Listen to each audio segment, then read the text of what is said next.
Hello friends, welcome to JP Pharma Classes. आज ये lecture जो है ये हमारा है सॉल्यूशन फोर्थ, जिसमें हम ऑब्जेक्टिव टाइप क्वेश्चंस जो कवर करेंगे। आज भी ये केमिस्ट्री का ही लेक्चर रहेगा, तो देखते हैं क्या है आज का क्वेश्चन हमारा। ये देखते हैं, क्वेश्चन दिया हुआ है, in which following compound is more acidic, arrange these compounds in their increasing acidity order. इस क्वेश्चन में पूछ रहा है कि ये 4 कंपाउंड्स दिए गए हैं, है ना। ये 4 कंपाउंड में सबसे ज़्यादा एसिडिक कौन सा है और इनको इंक्रीजिंग ऑर्डर में हमें सेट करना है। तो पहले देखते हैं कंपाउंड्स कौन कौन से हैं। तो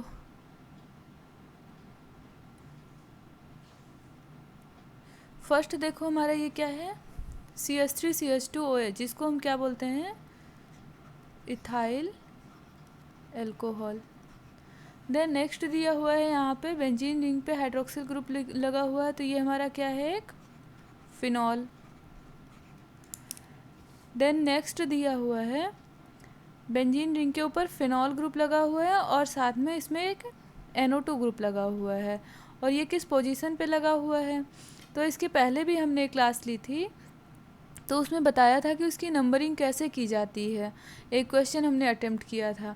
तो यहाँ पे क्या है, ये की कार्बन पे हाइड्रोक्सिल ग्रुप लगा हुआ है, तो इस पर हम क्या करेंगे कि ये मेटा पोजीशन पे, ये ऑर्थो हो गया हमारा, ये ऑर्थो पोजीशन हो गया, और ये मेटा पोजीशन हो गया, और ये पैरा पोजीशन हो गया। तो यहाँ पे अगर इसकी नेमिंग की जाएगी तो क्या होगा, ये मेटा नाइट्रो फिनॉल, है ना। देन नेक्स्ट हमारा ये क्या है, यहाँ पे ऑर्थो पोजीशन पे नाइट्रो ग्रुप लगा हुआ है, तो ये क्या हो जाएगा, ऑर्थो नाइट्रो फिनॉल। अब यहाँ पे क्वेश्चन में है कि एसिडिटी पता करनी है, तो जो हमारा एक सबसे अहम पॉइंट है, सबसे मेन पॉइंट जो है, ये चीज़ हमेशा याद रखना। एक नोट डाल दो ये अपने अपने लेक्चर नोट्स में, अगर बना रहे हो तो उसमें एक ये नोट ज़रूर रखो कि फिनॉल्स जो होते हैं, फिनॉल जो होता है, कोई भी फिनॉलिक कंपाउंड्स होंगे तो वो जो होते हैं, फिनॉल्स जो होते हैं वो हमेशा ही मोर एसिडिक होते हैं देन एल्कोहल्स। ओके, फिनॉल्स जो होते हैं वो मोर एसिडिक होते हैं देन एल्कोहल्स। अब क्यों होते हैं ये चीज़ बताते हैं। सबसे पहला पॉइंट ये कि अगर एल्कोहल है हमारा, ये हम CH3CH2 दिया हुआ है, अगर इसकी जगह पे हम इसको ऐसे बोल देते हैं ROH, तो अगर इसका हम इसको H+ आयन इसमें से ब्रेक करेंगे तो क्या होगा, RO negative plus H+ ion. यहाँ पे क्या होगा कि ये जो बॉन्ड है ये इस तरफ को शिफ्ट होगा, जब बिजी करने की कोशिश करेगा, इसको शिफ्ट करने की कोशिश करेगा हमारे, तो यहाँ पे ये नहीं हो पाएगा, और इसके कंडीशन में क्या होगा कि ये हमारा हाइड्रोक्सिल ग्रुप जो है इस निगेटिव चार्ज से फिर से अट्रैक्ट होगा और ये फिर बाइंड हो जाएगा। मतलब यहाँ पे एसिडिटी का फॉर्मेशन नहीं हो पा रहा है। लेकिन उसी साइड में अगर हम देखते हैं किसी एरोमेटिक के केस में, तो अगर ये हमारा एरोमेटिक है, मीन्स ये फिनॉल अगर हम ले लेते हैं, तो फिनॉल में हम एरोमेटिक रिंग है एक पहले हमारी, और उसके साथ में हमारा एक हाइड्रोक्सिल ग्रुप लगा हुआ है, और इसको अगर हम ब्रेक करेंगे तो क्या होगा, हमारा एक एरोमेटिक के साथ में O नेगेटिव चार्ज और प्लस हमारा एक H+ आयन बन जाएगा। यहाँ पे क्या होगा कि ये हाइड्रोजन आयन जो हमारा इसके साथ में ऐड नहीं हो पाता है दोबारा। क्यों? Due to resonance in aromatic. यहाँ पे क्या होता है कि ये जो हमारा एरोमेटिक रिंग लिया हुआ है, इसमें क्या हो जाता है, रेजोनेंस होने लग जाता है। ये जो एसिडिटी होती है, हमारा फिनॉल्स जो होता है मोर एसिडिक होता है देन फिनॉल्स, उसका रीज़न क्या होता है, ड्यू टू रेजोनेंस। अब ये क्या है, यहाँ पे कैसे रेजोनेंस हो जा रहा है और ये हाइड्रोजन आयन इसके साथ में कैसे नहीं अटैच हो रहा है, ये चीज़ हम देखते हैं। तो सबसे पहले बात करते हैं हम, सपोज़ कि हमारे पास क्या है, हमने कहा था फिनॉल है ना, ये हमारा है एक फिनॉल के लिए ग्रुप लगा हुआ है, यहाँ पे लगा था ऐसा, ये हमारा क्या है, फिनॉल। अब क्या होता है कि जब यहाँ से हमारा हाइड्रोजन आयन रिमूव आउट होता है तो क्या बनेगा,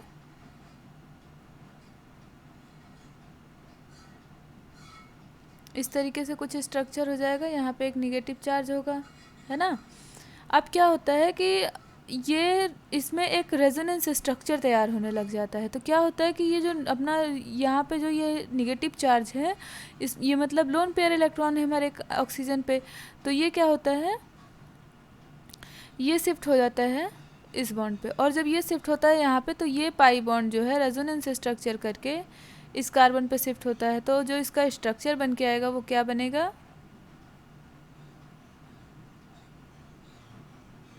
यहाँ पे एक निगेटिव चार्ज जनरेट होगा और यहाँ पे ये जो ऑक्सीजन है वो डबल बॉन्ड से बन जाएगा, है ना। नेक्स्ट में क्या होगा, फिर से ये रेजोनेंस स्ट्रक्चर तैयार करेगा और फिर ये अपने आप को रिंग स्टेबल करने की कोशिश करेगी, और ये जो हमारा जो निगेटिव चार्ज है इस बॉन्ड पे शिफ्ट होगा और ये पाई इलेक्ट्रॉन जो है ये पैरा पोजीशन पे शिफ्ट होगा। मतलब ये जो रेजोनेंस स्ट्रक्चर बन के आएगा वो कैसा होगा, यहाँ पे क्या होगा, एक निगेटिव चार्ज जनरेट हो गया, ये बॉन्ड एज इट इज़ लग जाएगा, ये डबल बॉन्ड ओ ऐसे ही लग जाएगा, और ये जो बॉन्ड शिफ्ट हुआ यहाँ पे वो यहाँ पे बॉन्ड फॉर्मेशन करेगा। देन नेक्स्ट में क्या होगा, नेक्स्ट में क्या होगा कि ये जो निगेटिव चार्ज है हमारा यहाँ पे शिफ्ट होगा और ये पाई बॉन्ड फिर से ब्रेक होगा इस कार्बन एटम पे, है ना। तो यहाँ पे क्या होता है, एक बॉन्ड का फॉर्मेशन हुआ, यहाँ पे एक निगेटिव चार्ज का जनरेशन हुआ, यहाँ पे एक अपना बॉन्ड पहले वाला और ये ऑक्सीजन मॉलिक्यूल। देन नेक्स्ट फिर से क्या होगा, फिर से क्या होता है कि ये जो हमारा निगेटिव चार्ज जनरेट हुआ था वो इस पे शिफ्ट होगा इस बॉन्ड पे, तो ये बॉन्ड अपना फिर से शिफ्ट हो जाता है ऑक्सीजन पे, और जैसे ही हमने पुराना स्ट्रक्चर जो लिया था उसी तरीके का हमारा कंपाउंड फिर से बन गया। सिर्फ डिफरेंस क्या है कि जो हमारे पाई बॉन्ड्स हैं मीन्स जो हमारे डबल बॉन्ड्स हैं इनकी पोजीशन चेंज हुई, तो ये क्या हुआ, रेजोनेंस हुआ। तो रेजोनेंस की वजह से इनकी जो स्टेबिलिटी है वो बनी रहती है और ये अच्छे स्ट्रक्चर जो है स्टेबल रहते हैं। अब क्या होता है कि जो हमने यहाँ पे एग्जांपल्स देखे थे कौन कौन से, एक यहाँ पे हमने एग्जांपल देखा था कि एक हमारा है, एक तो हमारी अल्कोहल की बात हो गई। अल्कोहल जो होता है उससे जो फेनॉल्स ग्रुप होते हैं वो हमेशा ही एसिडिक होते हैं, मोर एसिडिक होते हैं। मतलब कि एसिडिक को हमें ये तो पता चल गया कि अल्कोहल जो है वो सबसे कम एसिडिक होगा, है ना। अब बात चल रही है फिनॉल्स की। फिनॉल में एक हमारा है प्लेन सिंपलेस्ट फिनॉल, देन दूसरा है हमारा एक ऑर्थो पोजीशन पे नाइट्रोफिनॉल है और दूसरा हमारा एक मेटा पोजीशन पे नाइट्रोफिनॉल है ना। तो क्या होता है कि यहाँ पे देखा जाए अगर, तो इस हाइड्रोजन को अगर हम रिमूव आउट कर देते हैं तो ये जो है इसमें रेजोनेंस स्ट्रक्चर होता है, यहाँ पे ये सेम ऐसे ही रेजोनेंस स्ट्रक्चर होगा। तो यहाँ पे क्या हो रहा है कि हमने पहले भी बात की थी कि जो ऑर्थो पे डायरेक्टिंग, ऑर्थो और पैरा डायरेक्टिंग जो ग्रुप्स होते हैं, कौन कौन से जितने भी ग्रुप्स होते हैं हमारे, सपोज NH2 है और O निगेटिव भी होता है, तो ये सारे ही ग्रुप्स क्या करते हैं, रिंग को एक्टिवेट करते हैं, है ना। रिंग एक्टिवेटिंग होते हैं ये, और ये ऑर्थो पैरा डायरेक्टिंग जितने भी होते हैं। उसी साइड में अगर इन ग्रुप्स के अलावा जो भी हैलोजन्स होते हैं, अगर इसी में हैलोजन लगा होगा तो वो रिंग डीएक्टिवेटिंग होंगे, है ना। रिंग डीएक्टिवेटिंग ग्रुप्स होते हैं वो हैलोजन्स जो होते हैं। तो यहाँ पे ये पैरा पोजीशन पे हमारे ऑर्थो पोजीशन पे लगा हुआ है, मींस ये रिंग को एक्टिवेट करेगा। ये जब यहाँ पे आएगा तो हमारे क्या होता है कि पैरा और ऑर्थो और पैरा पोजीशन पे निगेटिव चार्ज जनरेट हो रहे हैं, मींस कि यहाँ पे जो है इलेक्ट्रॉन डेंसिटी हमारी बढ़ रही है। इस इलेक्ट्रॉन डेंसिटी बढ़ रही है मींस कि रिंग की स्टेबिलिटी भी बढ़ रही है। उसी कंपैरिजन में अगर इसको देखा जाए तो यहाँ पे मेटा पोजीशन पे नाइट्रो ग्रुप लगा हुआ है, और वो भी नाइट्रो ग्रुप जो होता है ये क्या होता है, इलेक्ट्रॉन विड्रॉइंग ग्रुप होता है। ये क्या करता है कि यहाँ हमारा ऑक्सीजन से इलेक्ट्रॉन इसको मिल रहा है, उसी तरफ देखते हैं कि यहाँ पे जो NO2 ग्रुप लगा हुआ है वो रिंग से इलेक्ट्रॉन्स को अपनी तरफ में खींच भी रहा है। लेकिन ऑर्थो और पैरा की पोजीशन में जो है इलेक्ट्रॉन डेंसिटी हमेशा ही ज़्यादा है, बट मेटा की कंडीशन में ऐसी नहीं है। यहाँ पे ऑक्सीजन दे तो रहा है बट यहाँ पे डेंसिटी ज़्यादा बढ़ नहीं रही है। सिर्फ इसका काम क्या है, ये सिर्फ रिंग से इलेक्ट्रॉन पेयर ले रहा है, लोन पेयर ऑफ इलेक्ट्रॉन्स ये ले रहा है। तो यहाँ पे एज़ कम्पेयर टू दिस जो है इसकी स्टेबिलिटी जो है वो कम होगी, ठीक है, मेटा पोजीशन की।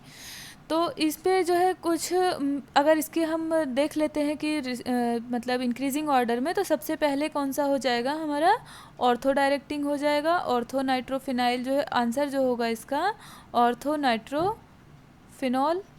देन जो है फर्स्ट नंबर पे ये आ जाएगा, सेकंड नंबर पे हमारा मेटा नाइट्रो आ जाएगा, Meta nitrophenol.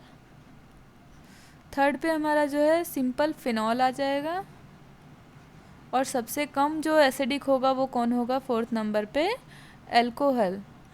Alcohol means ethyl alcohol,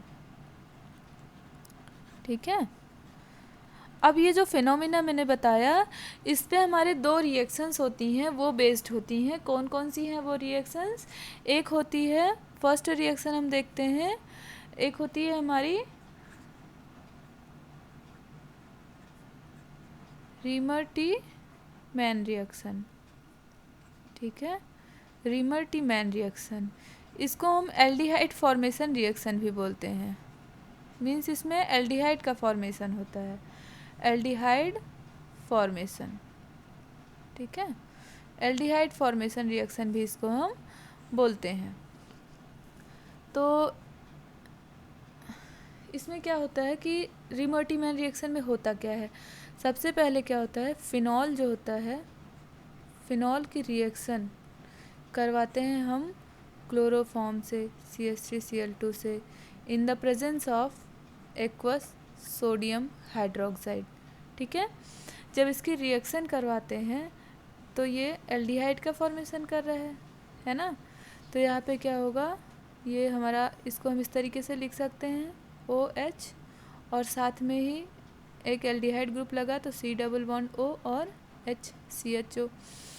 तो रीमर-टी-मैन रिएक्शन हो या फिर एक दूसरी हमारी रिएक्शन होती है जिसको हम बोलते हैं कॉल्बे रिएक्शन, ठीक है, कॉल्बे रिएक्शन। इस कॉल्बे रिएक्शन को हम बोलते हैं कार्बोनेशन, कार्बोनेशन।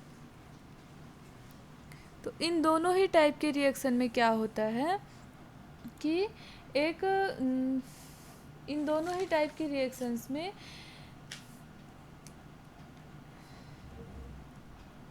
एक इंटरमॉलिक्यूलर हाइड्रोजन बॉन्ड फॉर्मेशन होता है। क्या होता है, इंटरमॉलिक्यूलर हाइड्रोजन बॉन्ड फॉर्मेशन होता है। मीन्स ये जो हमारा यहाँ पे ये ऑक्सीजन ग्रुप है और इसके पास में ये हाइड्रोजन बन जाता है, तो इन दोनों के बीच में क्या होता है, अट्रैक्शन होता है और इनके बीच में एक बॉन्ड फॉर्मेशन होता है, जिसको ही हम बोलते हैं इंटरमॉलिक्यूलर हाइड्रोजन बॉन्ड फॉर्मेशन, ठीक है। तो जिसकी वजह से इसमें स्टेबिलिटी जो है बढ़ जाती है, और इसी वजह से रीमर-टी-मैन रिएक्शन और कॉल्बे रिएक्शन में जो होता है, जो हमारा ऑर्थो डायरेक्टिंग प्रोडक्ट है, क्योंकि अगर हम मेटा पे पोजीशन पे हम इस CHO को लगा रहे हैं या फिर और पैरा पोजीशन पे लगा रहे हैं, तो इनके बीच का जो बॉन्ड फॉर्मेशन हो रहा है, इंटरमॉलिक्यूलर बॉन्ड फॉर्मेशन हो रहा है, वो जो है नहीं पॉसिबल हो पाएगा। तो ऑर्थो पोजीशन पे ही ये प्रोडक्ट्स जो बनते हैं, इनमें जो भी फिनॉल पे जो भी सब्स्टिट्यूशन होगा वो किस पे होगा, ऑर्थो पोजीशन पे जो होगा वो हमारा मेजर प्रोडक्ट कंसीडर किया जाता है, ठीक है, उसको हम मेजर प्रोडक्ट बोलते हैं। जो ऑर्थो डायरेक्टेड प्रोडक्ट होते हैं रीमर-टी-मैन रिएक्शन और कॉल्बे रिएक्शन में, जो ऑर्थो प्रोडक्ट होते हैं, ठीक है, ऑर्थो प्रोडक्ट जो होते हैं वो क्या होते हैं, मेजर प्रोडक्ट कंसीडर किए जाते हैं, ठीक है। क्यों, due to intermolecular hydrogen bond formation, इसी के साथ में हम देख लेते हैं कि कॉल्बे रिएक्शन में क्या होता है। कॉल्बे रिएक्शन में जो है यहाँ पे क्या होता है, फिनॉक्साइड आयन है, यहाँ पे एक फिनॉक्साइड आयन है ONA, और इसकी रिएक्शन जो है वो हम कार्बोनेशन करवाएंगे यहाँ पे। तो CO2 की प्रेजेंस में रिएक्शन करवाते हैं 125 डिग्री सेल्सियस पे टेम्परेचर पे जब रिएक्शन करवाते हैं तो इसमें क्या होता है हमारे, एक तो यहाँ पे हमारा फिनॉल ग्रुप बना ही रहेगा, दूसरा यहाँ पे CONA लग जाएगा जिसको हम बोलते हैं सोडियम सैलिसाइलेट।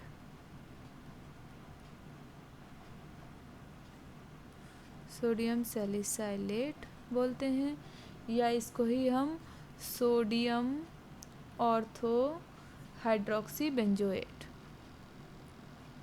हाइड्रोक्सी बेंजोएट भी बोलते हैं। ठीक है, और ये क्या है हमारा, इसका क्या नाम है, इसको हम सैलिसाइल एल्डिहाइड बोलते हैं। इसका क्या नाम है, सैलिसाइल एल्डिहाइड। ठीक है, या फिर इसका हम अगर केमिकल नेम देखने जाएंगे, आईयूपैक नेम करेंगे अगर इसको हम, तो ortho hydroxy benzaldehyde, ortho hydroxy benzaldehyde. ठीक है, तो एसिडिक कंडीशन के ऊपर दो रिएक्शंस हमारी कौन कौन सी हैं, रीमर्टिमैन और कॉल्बे रिएक्शन। एसिडिक मीडियम के लिए सबसे पहले जो फिनॉल होता है वो अल्कोहल से ज़्यादा एसिडिक होता है। रीज़न क्या होता है, रेजोनेंस इसका रीज़न होता है। ठीक है, तो हमारा पता चल गया कि सबसे ज़्यादा जो एसिडिक होगा इसमें ये फोर्थ वाला सबसे ज़्यादा एसिडिक होगा, देन उसके बाद थर्ड होगा, देन उसके बाद सेकेंड होगा, देन उसके बाद हमारा इथाइल अल्कोहल होगा। और ये जो है डिपेंड करता है इसके पीके वैल्यू पे भी डिपेंड करता है, पीके वैल्यू पे भी इसके हमारे डिपेंड करता है एसिडिटी। जिसकी जितनी ज़्यादा पीके वैल्यू होगी वो उतना ही कम एसिडिक होगा, जिसकी जितनी ज़्यादा पीके वैल्यू जितनी ज़्यादा होगी एसिडिटी उतनी ही उसकी कम होगी। तो हमारा जो यहाँ पे ये मिथाइल ग्रुप जो होता है इसका पीके वैल्यू अराउंड 15 होता है, इसका 10 होता है, और इन दोनों में लगभग ऐसा 7.2 7.3 का कुछ डिफरेंस रहता है। ठीक है, पीके वैल्यू में। और इसके अलावा बस यही है, हमारा ऑर्थो प्रोडक्ट जो होते हैं वो ज़्यादा स्टेबिलिटी देते हैं। क्यों, क्योंकि ये तो हमने बता ही दिया यहाँ पे, क्योंकि यहाँ पे पॉसिबल है ऑर्थो के पास में ही हमारा ये हाइड्रोक्सिल ग्रुप लगा हुआ सब्स्टिट्यूशन पॉसिबल है ना। जो यहाँ पे ऑर्थो पे जो प्रोडक्ट लगा होगा वही हमारा इंटरमोलिकुलर हाइड्रोजन बॉन्ड फॉर्मेशन कर पाएगा। अगर मेटा या और पैरा पोजीशन पे है तो उसमें बॉन्ड फॉर्मेशन प्रॉब्लम करेगा, मुश्किल होगी। तो इसलिए ये हमारा as a major product consider किया जाएगा और ये ज़्यादा स्टेबल कंपाउंड भी होगा। तो आज का हमारा लेक्चर जो है इतना ही। नेक्स्ट लेक्चर में हम फिर कुछ डिस्कस करेंगे नया। तो कुछ भी अगर क्वेश्चन लगता है इसमें, कुछ भी अगर क्वेश्चन नहीं समझ में आता है या कहीं कोई पॉइंट कुछ पूछना है तो कमेंट बॉक्स में आप ज़रूर पूछ सकते हैं। Thank you.